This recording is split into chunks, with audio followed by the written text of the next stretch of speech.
nesse encerramento desta imersão, ser curado para poder curar.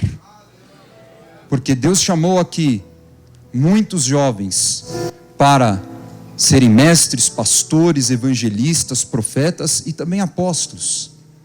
Porque a obra da igreja renascer em Cristo é até os confins da terra. Eu sou responsável pelas igrejas de Angola. E nós abrimos mais uma porta em Luanda esse final de semana.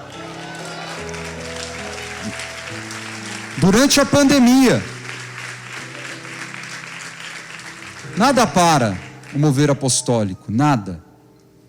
Então, cumpre o teu propósito completamente curado. Amém? O ano de Isaías tem nos ensinado a importância do chamado. O bispo Felipe falou algo importante. Nós estamos resgatando esse princípio espiritual. Porque todo mundo tem um chamado, mas não quer dizer que todos vão cumpri-lo. E eu preciso dessa sensibilidade, eu preciso construir um relacionamento com Deus suficiente para que eu possa despertar e cumprir o que Ele planejou para a minha vida.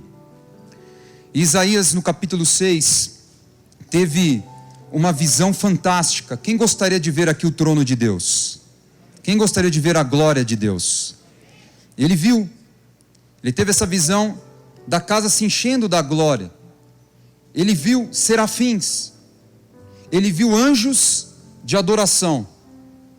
Ele viu que qualquer um de nós gostaria demais de experimentar. Mas sabe o que produziu nele? Desespero. A palavra fala em Isaías 6,5. Então gritei: ai de mim, estou perdido, pois sou um homem de lábios impuros e vivo no meio de um povo de lábios impuros. E os meus olhos viram o Rei, o Senhor dos exércitos. Eu imagino que você deve ter pensado: cara, esse cara teve essa visão. Se eu tivesse a visão, eu ia pular, eu ia gritar. Nossa, eu ia contar para todo mundo, eu ia fazer uma live. Gente, live da visão do trono de Deus. Hoje, nós precisamos resgatar a santidade. Quando ele teve aquela visão, ele ficou desesperado, porque ele era um sacerdote, mas corrupto, imundo. Ele falou: não sou digno, eu não entendo, Deus, por que eu estou tendo essa visão? Eu não me comporto diferente do povo, eu me comporto igual ao povo, impuro, sendo que eu deveria ser uma referência de santidade, eu deveria ser diferente, mas eu não sou. Mas por que essa visão? Então Deus envia o anjo para tocá-lo com aquela brasa viva e disse: os teus pecados estão removidos, você está limpo. Quando tem nesta visão essa parada, vamos dizer assim, de repente vem uma voz e pergunta: quem há de ir por nós? Quem eu enviarei? Não era algo que obrigava Isaías. A pergunta é: quem? Quem?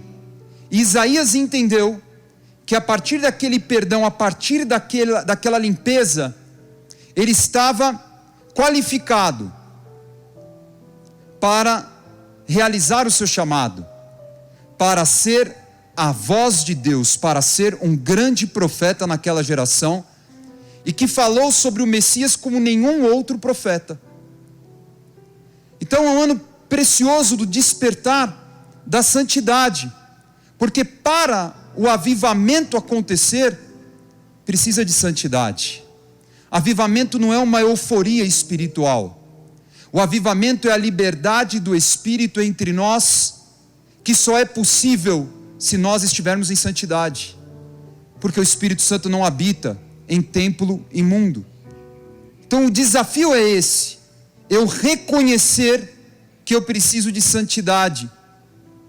Talvez você veio aqui precisando de uma cura interior. Não, mas eu preciso de uma cura interior, eu preciso de cura interior, eu estou mal, eu estou triste, eu estou angustiado, foi um relacionamento, na minha família, os meus pais me rejeitaram. eu quero lhe falar que a partir do momento que você abre o teu coração para se santificar e ser uma nova criatura, você passa por esse processo de ter autoridade sobre todas essas situações que Satanás trabalha nelas para impedir que você possa realizar o seu propósito, para que você possa cumprir o seu chamado. Daniel 12:10 diz assim: muitos serão purificados, alvejados e refinados, mas os ímpios continuarão ímpios. Nenhum dos ímpios levará isto em consideração, mas os sábios sim. Daniel foi um dos únicos profetas do Antigo Testamento que teve revelações do fim dos tempos. E aqui é interessante que está no futuro o verbo. Ele fala o quê? Que muitos serão purificados e os ímpios continuarão ímpios. Ele fala de um processo em que quando eu tomo a decisão de todo o meu coração, eu quero ser limpo, eu quero ser liberto, o processo de Deus na minha vida será de absoluta limpeza. Então aquele que é santo ficará cada vez mais santo. Mas aquele que não tem essa decisão verdadeira, que vive oscilando, ele se comporta como ou pior do que um ímpio.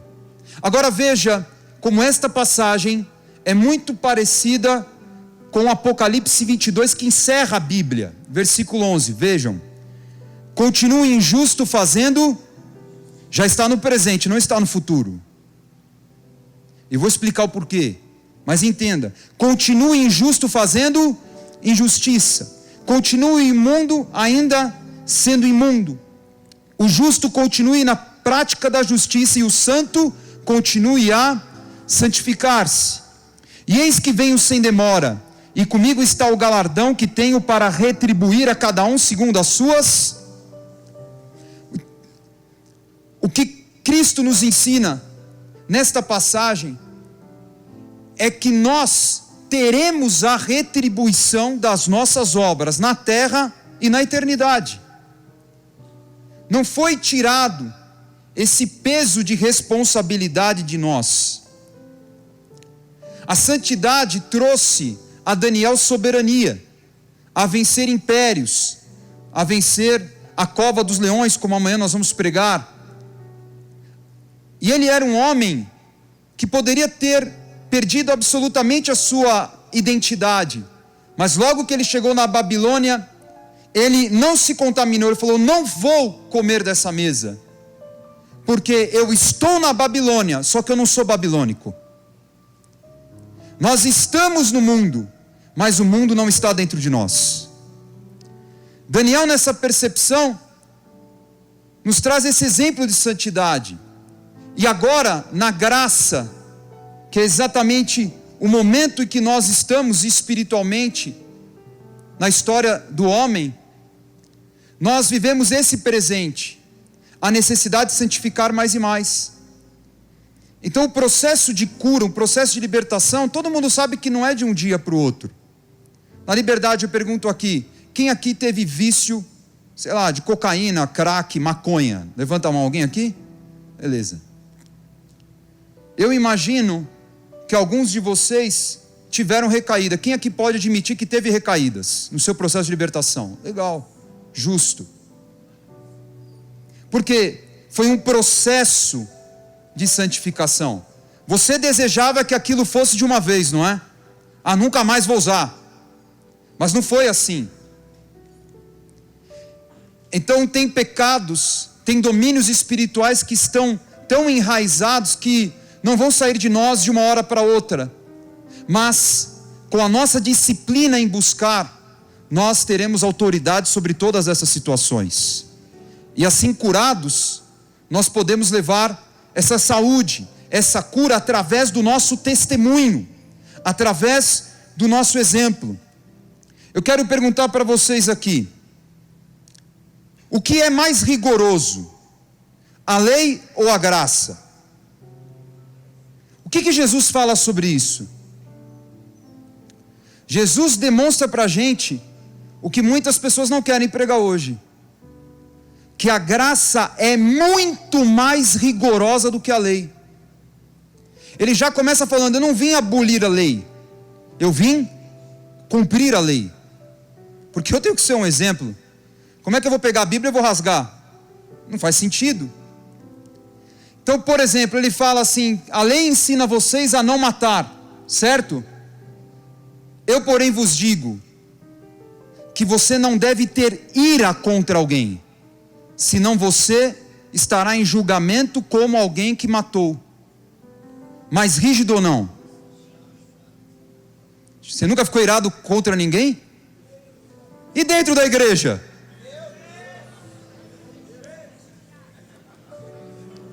Vamos dar outro exemplo. Vamos falar de adultério. A Bíblia fala que se você for pego em adultério, você vai ser julgado, vai pagar por esse crime. Mas só é considerado adultério se for pego, se tiver ali a relação extraconjugal. Jesus diz: se você olhar para alguém desejando, você já adulterou. Havia na lei o costume das pessoas jurarem, jurar por qualquer coisa. Esses dias eu estava ministrando uma pessoa que cometeu um pecado absurdo, e ela jurou para outra pelos filhos dela. E eu presenciei jurando pelos filhos, e eu sabia que a pessoa estava mentindo porque eu tinha a verdade. Eu tinha as provas. Eu falei: como é que você tem coragem? E Jesus diz: não jure por nada. E por que ele fala não jure por nada? Porque ele fala aqui: a tua palavra sim seja sim, se for não, seja. O que significa isso?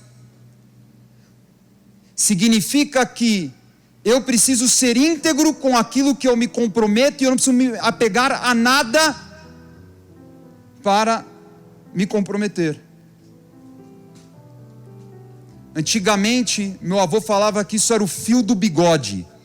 Não é isso? Não precisa assinar nada não, fio do bigode. Hoje não. Hoje as pessoas têm que até gravar conversa para depois ter prova. Não é assim?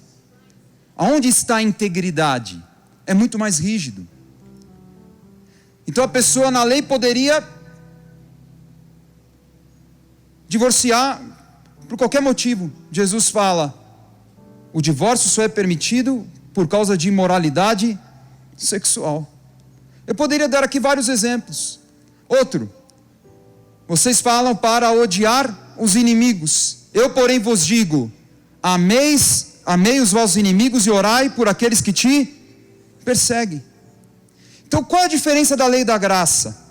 A lei, ela só é realmente aplicada se tiver alguém fiscalizando. Aliás, no Brasil não falta a lei. No Brasil falta uma fiscalização adequada para o Brasil funcionar. Fato. Então você só é pego pecando naquela época se alguém fiscalizasse, se alguém descobrisse. Agora, a partir da graça, você não precisa de um terceiro fiscal. Você é fiscal de você mesmo. O Espírito Santo habitando em você te faz ter a consciência do pecado. Por isso que em João 16 Jesus diz que quando o Espírito é derramado, o Espírito vai te convencer do quê? Do pecado, da justiça e do juízo. Ou seja, o meu relacionamento com Deus me impede de pecar. Eu mesmo vou me fiscalizar. É muito profundo isso. Eu quero dizer que a responsabilidade é muito grande, mas não há maior prazer do que fazer o contrário de Adão e de Eva, dizer para Satanás: eu não quero, eu não caio nessa tentação, porque não há nada mais importante para mim do que a aliança que eu tenho com o meu Deus. Eu quero falar sobre perdão, porque perdão só é possível se houver arrependimento.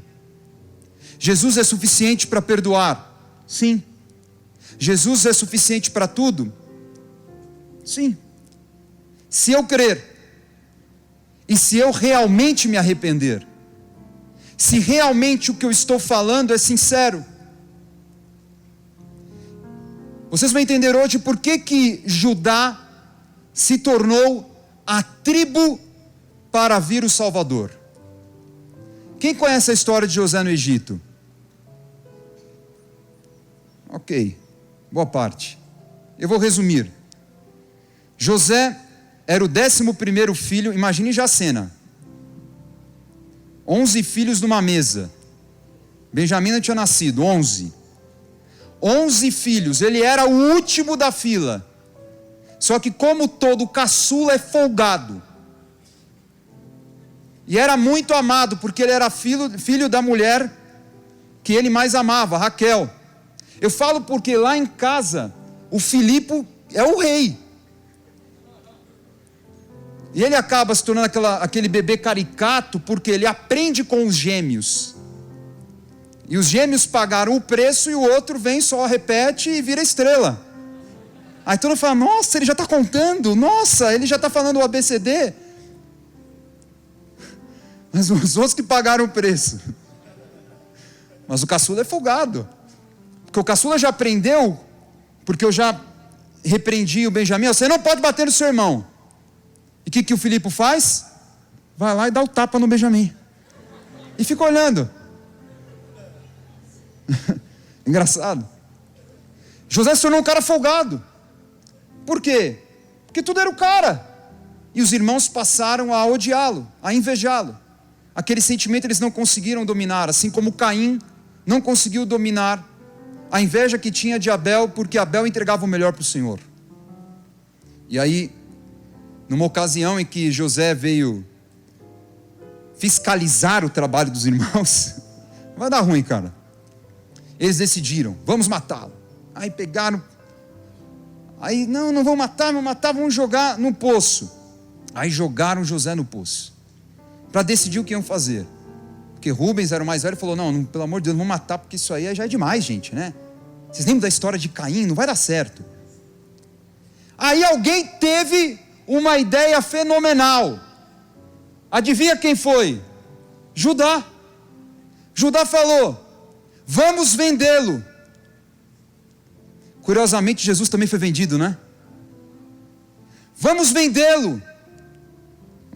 Os ismaelitas passaram lá e tal, pegaram e venderam. Então. E aí sabe a história, foi escravo, se tornou mordomo, aí a mulher de Potifar deu em cima dele, ele negou tal, acabou preso, aquela história injusto.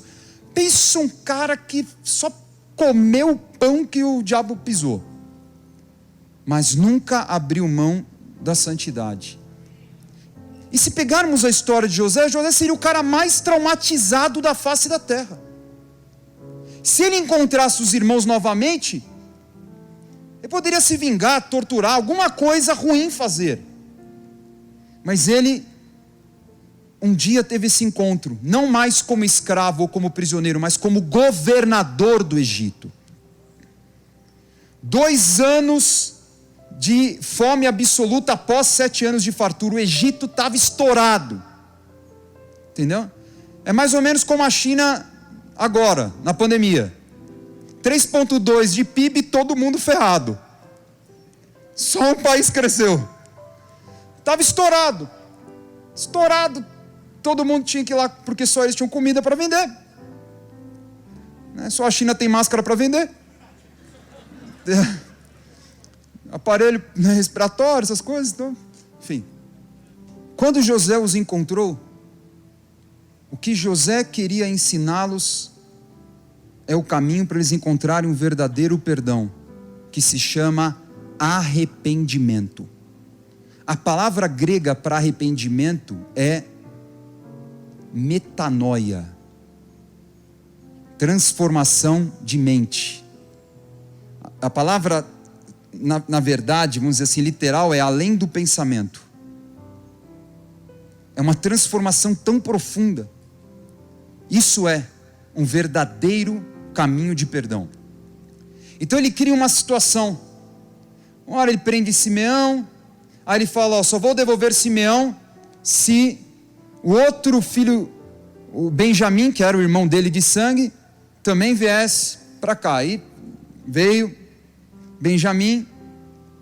Aí ele cria mais uma situação para provocar arrependimento. Ele coloca uma taça muito preciosa no saco de grãos de Benjamim. E tchau, gente, Deus abençoe, sucesso. E aí, no caminho, os soldados param, os irmãos de José falam: ó, vocês roubaram uma taça. Nós? Imagina, jamais, a gente não é louco. E aí encontraram a taça no saco de Benjamim. Agora eu quero mostrar para vocês a transformação de Judá, que é o que nós precisamos para ter uma verdadeira libertação. Vamos ler com calma esse texto. Diz assim: quando Judá e seus irmãos chegaram à casa de José, José ainda estava lá. Então eles se lançaram ao chão perante ele. E José lhes perguntou: que foi que vocês fizeram? Vocês não sabem que um homem como eu tem poder para adivinhar? Respondeu Judá: quem foi o representante dos irmãos? O mesmo que vendeu é o mesmo que se levanta, só que com a maior oferta de todas. Presta atenção. O que diremos ao meu senhor? Que podemos falar? Como podemos provar nossa inocência? Deus trouxe à luz a culpa dos teus servos. Olha que incrível. Agora somos escravos do meu senhor, como também aquele que foi encontrado com a taça. Então você vê que o sentimento dele é exatamente o que Satanás coloca na pessoa pelo pecado: condenação. Ele diz: nós somos agora condenados. Disse, porém, José: longe de mim fazer tal coisa. Somente aquele que foi encontrado com a taça será o meu escravo. Os demais podem voltar em paz para a casa do seu pai. Então Judá dirigiu-se a ele dizendo: por favor, meu senhor, permite-me dizer uma palavra. Não se acenda a tua ira contra o teu servo, embora sejas igual ao próprio Faraó. Meu senhor perguntou a esse seu servo se ainda tínhamos pai e algum outro irmão. E nós respondemos: temos um pai já idoso, cujo filho caçula nasceu em sua velhice, e o irmão deste já morreu. Para eles José estava morto, e ele é o único filho da mesma mãe que restou, e o seu pai o ama muito. Então disseste a teus servos que o trouxessem a ti, para que os teus olhos pudessem vê-lo. E nós respondemos ao meu senhor que o jovem não poderia deixar seu pai, pois caso fizesse, seu pai morreria. Todavia disseste a teus servos que se o nosso irmão caçula não viesse conosco, nunca mais veríamos a tua face. Quando voltamos ao teu servo, a meu pai, contamos-lhes o que o meu senhor tinha dito. Quando nosso pai nos mandou voltar para comprar um pouco mais de comida, nós lhe dissemos: só poderemos voltar para lá se o nosso irmão caçula for conosco, pois não poderemos ver a face daquele homem, a não ser que o nosso irmão caçula esteja conosco. Teu servo meu pai nos disse então: vocês sabem que minha mulher me deu apenas 2 filhos. Imagine o sofrimento desse cara, que até então acreditava que José estava morto. Um deles se foi, e eu disse: com certeza foi despedaçado, e até hoje nunca mais o vi.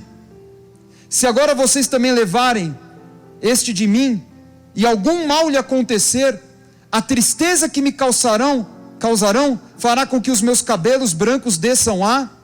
Ou seja, olha o peso que Jacó está colocando ali.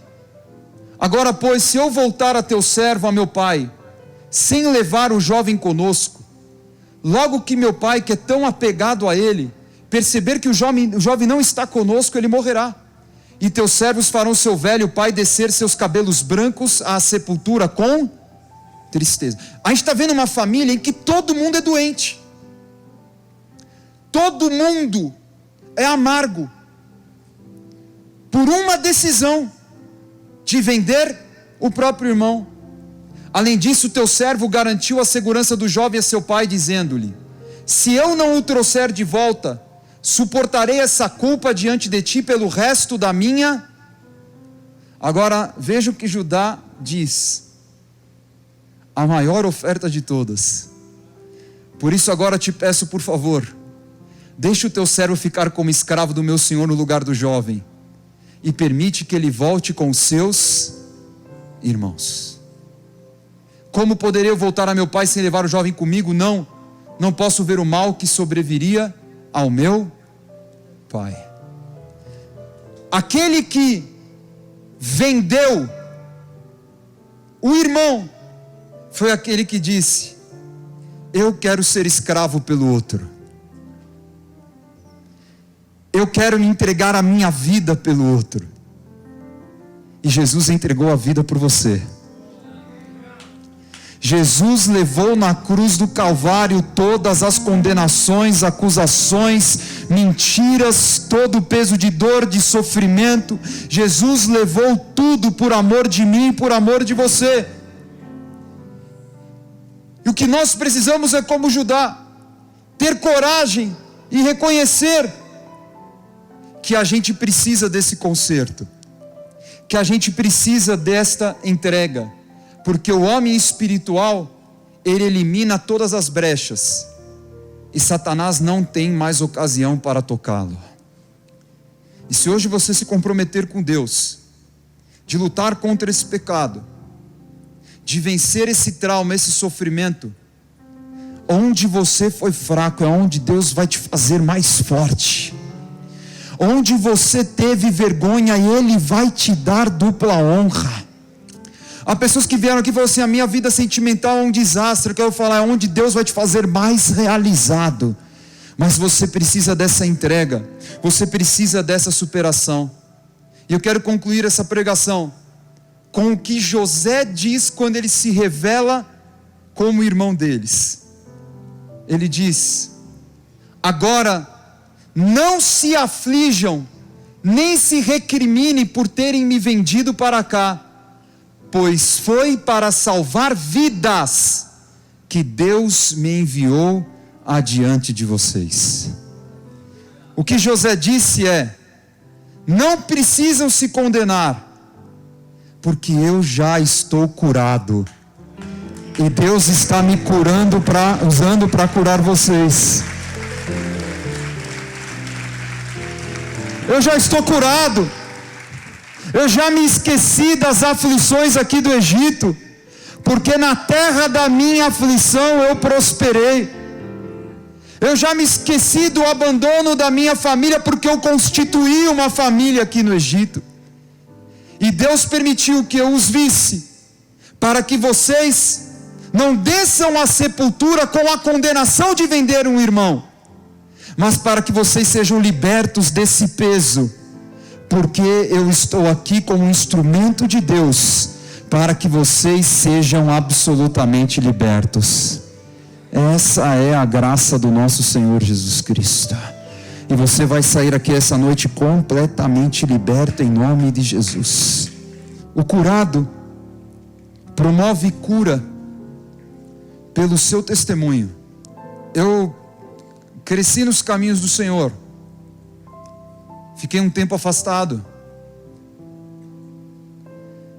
E quando eu estudo a palavra e enfrento os meus conflitos, como cada um tem os seus conflitos,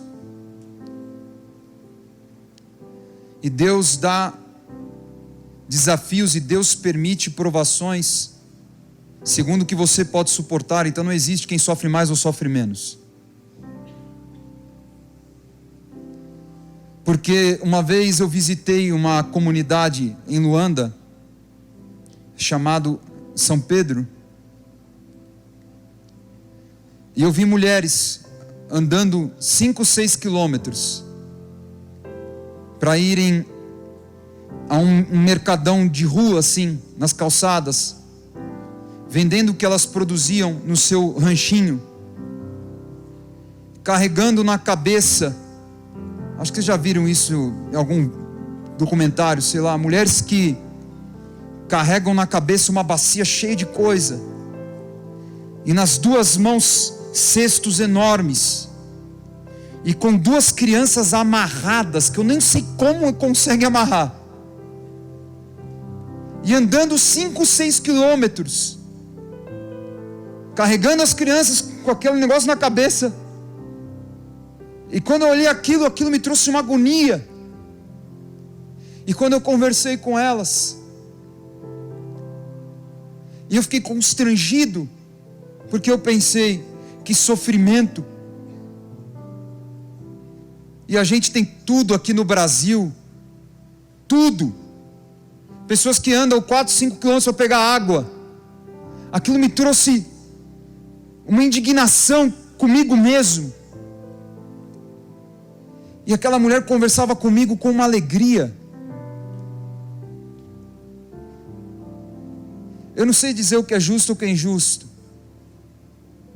mas eu vi ali uma mulher grata a Deus,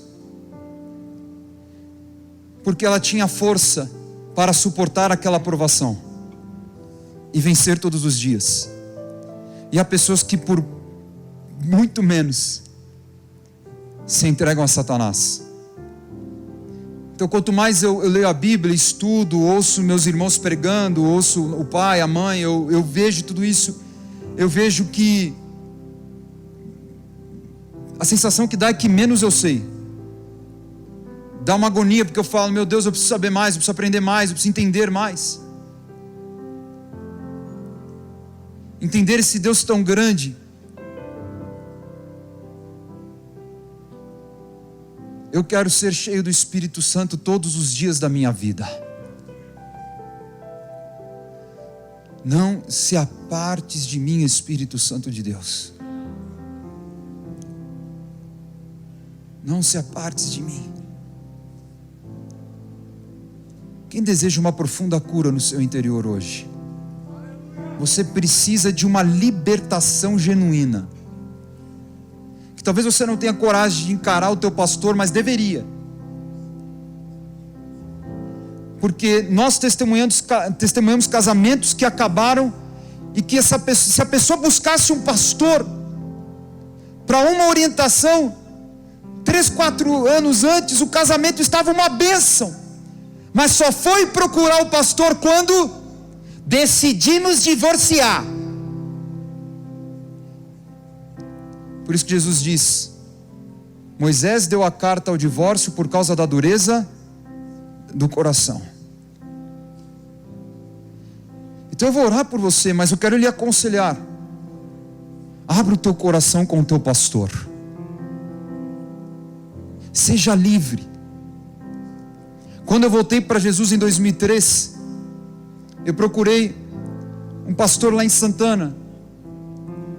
Eu falei, eu preciso abrir o meu coração. E eu falei todos os meus pecados para ele, mas todos. Esses dias a página lá do Instagram, o Gospelmente, colocou assim: qual foi o mico que você pagou mais absurdo na igreja? Aí eu contei a minha história lá. Eu tinha um problema muito sério com pornografia, masturbação, irmãos, eu falei assim, gente, eu preciso de libertação, eu preciso de cura. Eu estava numa agonia. Aí eu falei, vou chegar cedo na igreja. Era lá na Taliba Leonel, o prédio era enorme, não tinha como dar errado. Aí eu falei, vou sentar bem no meio do salão, vou chegar 1 hora antes, não vai ter ninguém na igreja ainda, para eu fazer a minha oração, porque eu preciso de libertação. Aí eu sentei no meio do salão. Imagina você chegar no hall bem cedo, não tem ninguém, você senta no meio do salão, sabe que não vai ter ninguém ao teu redor. Sentei, fechei os olhos, eu comecei a orar, e comecei a orar. E eu comecei, eu não falei alto, mas eu comecei a falar assim baixinho e confessar meus pecados. E falei, Senhor, assisti tal filme pornográfico, Senhor, me masturbei tal hora, depois de novo tal hora, e depois de novo, é monstro. Eu estava lá, cara, orando, e eu viajei, fechei os olhos e estava orando. Irmãos, quando eu abro o olho, Do meu lado estava a intercessora mais fofoqueira da igreja, cara. Eu sabia. Eu olhei para ela e falei, estou perdido. Os meus olhos viram o rei. Isaías, cara, já era.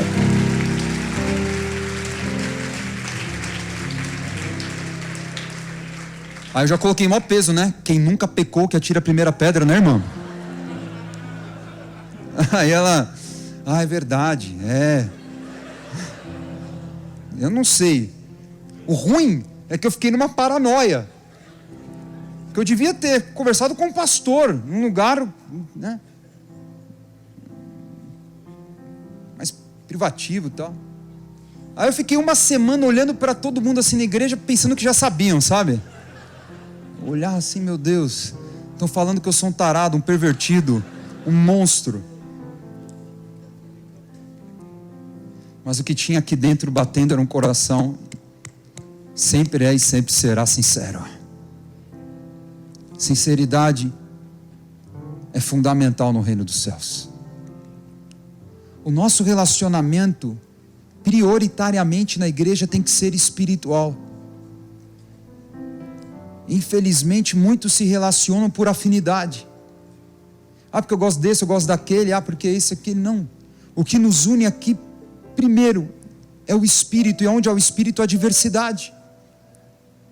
Nós somos diferentes. E ainda bem que nós somos diferentes. E Deus derrama dons, para que cada um aqui faça a sua contribuição nesse corpo. E nós precisamos amar uns aos outros. Isso não pode ser apenas um discurso.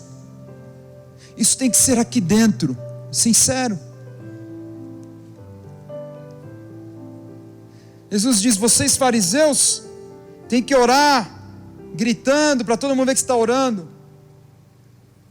Vão orar lá no teu quarto, em secreto. Vocês não precisam provar a santidade para ninguém. Jesus está falando sobre sinceridade. Você pode orar publicamente, não tem problema nenhum. Não quer dizer que Jesus proibiu você. Ele não falou não ore publicamente. Ele falou que a hipocrisia está em quê? Em você orar publicamente, mas você não ora em casa. A pessoa só ora na igreja. Só lê a Bíblia na igreja no telão. Cara, Jesus fala na boa, meu. Não dá. Você quer o Espírito Santo? Desse jeito não dá. Feche os teus olhos, todo mundo. Você vai fazer uma oração íntima. Confesse ao Senhor Jesus o teu pecado. Esquece quem está do teu lado. Não é a intercessora mais fofoqueira da igreja. Confesse o teu pecado, intimamente. Sinceramente. Deseja esse conserto. Se você tem um compromisso com Jesus, de lutar por essa cura, de ser curado em todas as situações, para poder ser esse canal de cura, esse rios de águas vivas. Repita uma oração comigo agora. Declara assim: Senhor Jesus, eu confesso, Tu és o único Senhor e Salvador da minha vida. Perdoe os meus pecados e ajuda-me na minha falta de fé. Me transforma em um verdadeiro adorador que Te adora em espírito e em verdade. Espírito Santo, habita em mim.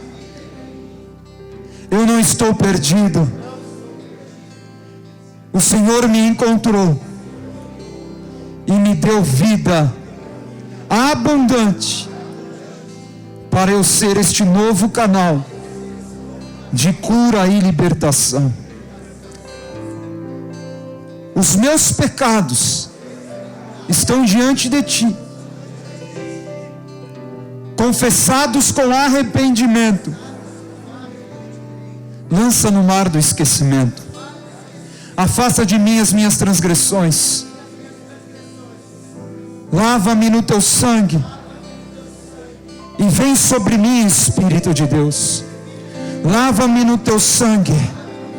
Vem sobre mim, Espírito de Deus. Lava-me no teu sangue.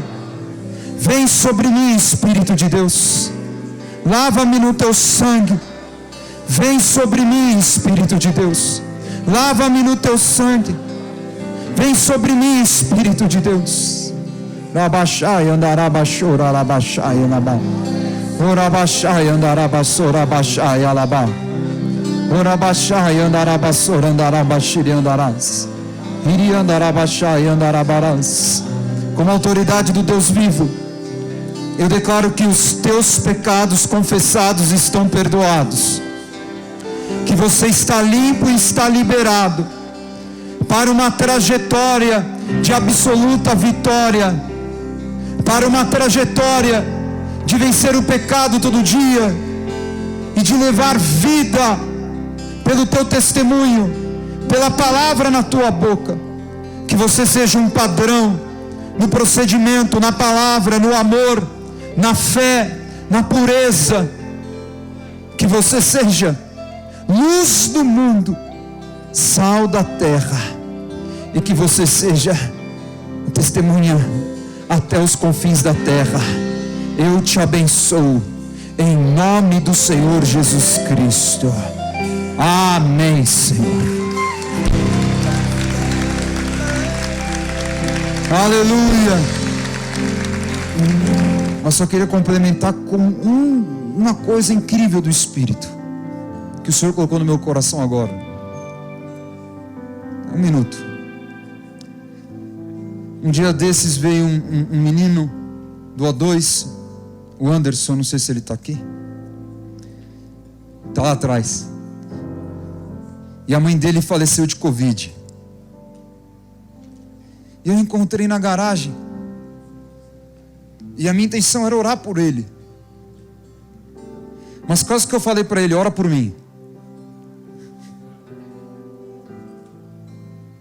Porque quando eu perguntei para ele sobre a mãe, porque foi muito rápido, ela já tinha uma doença pré-existente, né, Anderson? E foi muito rápido. Eu falei: cara, como é que você está? Ele falou assim para mim: bispo, nem eu entendo. Porque se fosse pensar alguns dias atrás, eu estaria revoltado. Talvez eu sairia da igreja. Eu me questionaria, eu ficaria muito mal, triste. Mas quando o médico falou: a sua mãe faleceu, eu senti uma paz que eu não consigo descrever, bispo. É algo que não dá para... E essa paz veio do Espírito e acabou com toda a tristeza. E as pessoas ao redor não entenderam. E aí o Senhor me trouxe à memória o momento que Davi estava lamentando aquele filho de Batseba, aquela criança que era fruto do adultério. E ele jejuou, e de repente ele viu os servos cocheando e falou: o que aconteceu? Ele morreu? Aí falaram: ele morreu. E aí Davi teve uma reação absurda de uma pessoa que só pode ser muito espiritual, muito curado, porque eu confesso que a minha natureza carnal tinha medo dos meus filhos morrerem, porque eu vi muita criança morrer. Eu vi criança com 1 quilo tendo ataque epilético.